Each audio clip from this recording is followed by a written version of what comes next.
തെരുവ് നായകൾക്ക് വഴിയോരത്തും തെരുവിലും ഭക്ഷണം നൽകുന്നവർക്കെതിരെ നിയമ നടപടിയെടുക്കാൻ തദ്ദേശ സ്ഥാപനങ്ങൾക്ക് അനുമതി.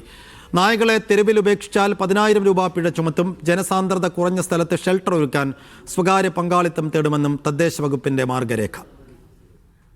വഴിയോരങ്ങളിൽ ഭക്ഷണം വലിച്ചെറിയുന്നതും തെരുവ് നായകൾക്ക് ഭക്ഷണം നൽകുന്നതും ഇനി ഗുരുതര നിയമലംഘനമായി കണക്കാക്കും. ഇവർക്കെതിരെ തദ്ദേശ സ്ഥാപനങ്ങൾക്കും പോലീസിനും നേരിട്ട് നിയമ നടപടി സ്വീകരിക്കാം. വളർത്തുനായകളെ ട്രാക്ക് ചെയ്യാൻ ചിപ്പ് ഘടിപ്പിക്കും. നായകളുടെ എണ്ണത്തിന് ആനുപാതികമായി വാർഡുകളിൽ നിശ്ചിത കേന്ദ്രങ്ങളിൽ ഭക്ഷണം നൽകാൻ വിലക്കില്ല. തദ്ദേശ സ്ഥാപനങ്ങൾ ഇതിനുള്ള സ്ഥലം കണ്ടെത്തണം. ജനസാന്ദ്രത കുറഞ്ഞ സ്ഥലത്ത് ഷെൽട്ടർ ഒരുക്കാൻ സ്വകാര്യ പങ്കാളിത്തം തേടും. ജനം ഒത്തുകൂടുന്ന പൊതുവിടങ്ങളിലെ നായകളെ അടിയന്തരമായി പിടികൂടാനാണ് നിർദ്ദേശം. നായകളെ വന്ധ്യംകരിച്ച് പ്രതിരോധ കുത്തിവയ്പ് പിടികൂടിയ സ്ഥലത്ത് വിടണം. പേവിഷബാധയുള്ളവയെയും ആക്രമണ സ്വഭാവമുള്ളവയെയും ഷെൽട്ടറിൽ പാർപ്പിക്കും. നായയുടെ കടിയേറ്റാൽ പ്രതിരോധം എങ്ങനെയെന്ന് ബോധവൽക്കരിക്കും. ലൈസൻസ് ഇല്ലാതെ വീടുകളിൽ നായ വളർത്തൽ അനുവദിക്കില്ല. നായ വളർത്തൽ വിൽപ്പന കേന്ദ്രങ്ങളുടെ ലൈസൻസ് വ്യവസ്ഥകൾ കടുപ്പിക്കാനുമാണ് സർക്കാർ തീരുമാനം. മീഡിയ 1 തിരുവനന്തപുരം.